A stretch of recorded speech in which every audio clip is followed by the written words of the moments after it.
Hi. We're here at the Birdkids booth. Well, you don't really have a booth, you're kind of out the front here. Yeah, we don't have a booth this year. This year we have a crazy steel bird.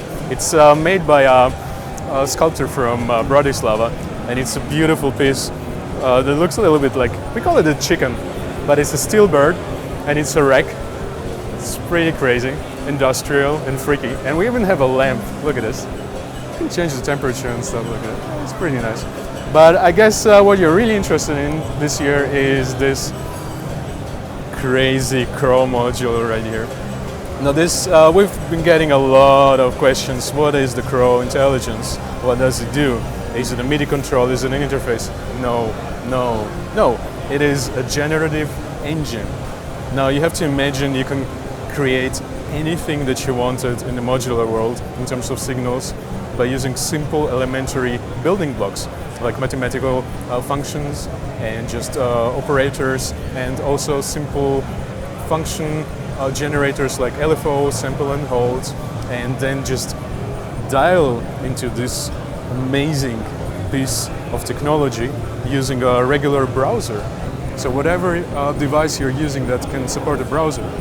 So is this kind of a web MIDI? Yeah, it's just a web interface to visualize what your patch is actually doing.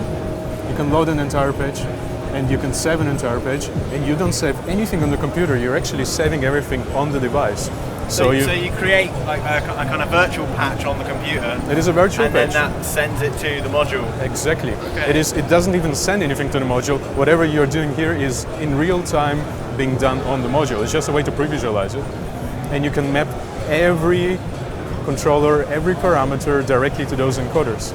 This encoder can take, of course, multiple ways of mapping separate parameters and variables and mathematical functions to one. It adapts to your workflow, not the other way around.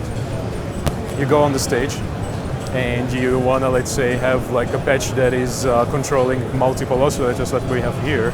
It controls, at this moment, 3 oscillators. And now for example, I want to offset one of those oscillators and run multiple sequences at the same time. Those are multiple sequences coming out of there. So now I'm going to offset one of those by, let's say, a fifth. And I just set this parameter and it's instantly saved here. So if I unplug this, it has absolutely no effect on the module. The module runs by itself, has all the presets, all the patches stored, nothing can go wrong, you just plug in and you're ready to go. It can host MIDI devices as well. It has 16-bit high precision scalable outputs. What that means is that you can set your scaling the way that you want it to. You don't have to think anymore in terms of like 0 to 127 values. And if you're at 33, what does it mean in terms of voltage? You just say, I want to work musically. I want to say play diatonically within a range of 2 octaves. How do I do that? Very simply. You just set your scaling here. You have your pitch with you, and you say the encoder goes from C3 to C5, and it scales exactly to that range and nothing else. You don't have to think in some weird abstract ways. It's the fastest way to get from point A to point B. Everything is stored, everything is controlled from one interface. You really quickly have the interface work for you. And what feedback can you get from the screen here? The feedback is very user-definable, very basic, and that's the key point of the entire system. Whatever you call this encoder will be reflected upon here using 4, maybe multiple characters. Most likely, in the final hardware version, you will be able to have more than 4 characters, and people will be instantly able to identify whatever they mapped on the go. Because let's face it, on the stage you actually don't want to be looking at some screens and trying to find out what is what. You just want to know the basic needed information. What's the value? And when you change it, see what it's changed to, and that's it. You just want to focus on the music, on your performance, and get going. And if those 16-bit outputs are not enough, well, guys, I got something in store for you. We've got 4 subgroups in here, which are connected with a simple 45 RJ cable, just an Ethernet cable that everybody has lying around. So you just connect from point A to point B, use an 8 HP expander breakout module, and you have another 16-bit times 4 opportunity and binary outputs. So let's say also for people who are working with large cases, you don't want to have like cable tree going from point A to point C or D. You just plug a 45 RJ cable in here, go there, and you're ready to go. And you have your LFOs, your sequencers, your binary clocks and dividers and triggers and whatever you need going from here, there, instantly saved, and also the DSP is offloaded to the expander. So it's not just a passive module, it is an actual small computer. I think that's a pretty effective and futuristic way to work.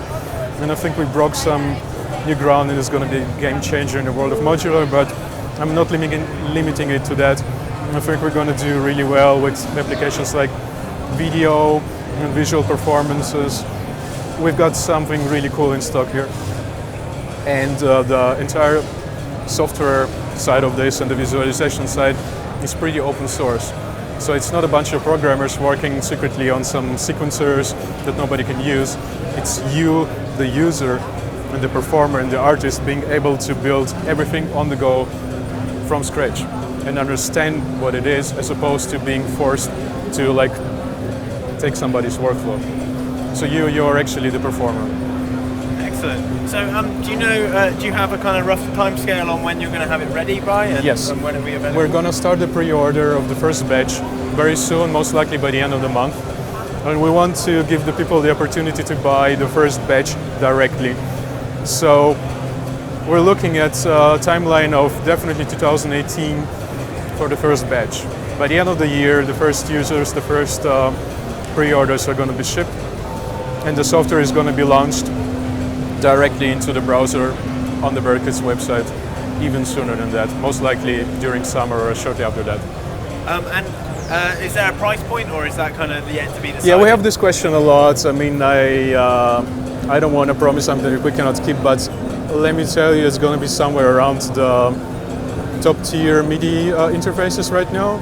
And for that, it's extremely fair because you get a lot more than just MIDI.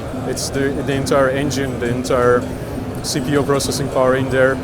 Let's say if you are in the market for an Ableton Push that does only MIDI, you should wait a little bit and maybe get one of those for almost the same price point. Excellent. Well, Mike, thank you very much. Thank you, Ed. Thank you, Sonicstate.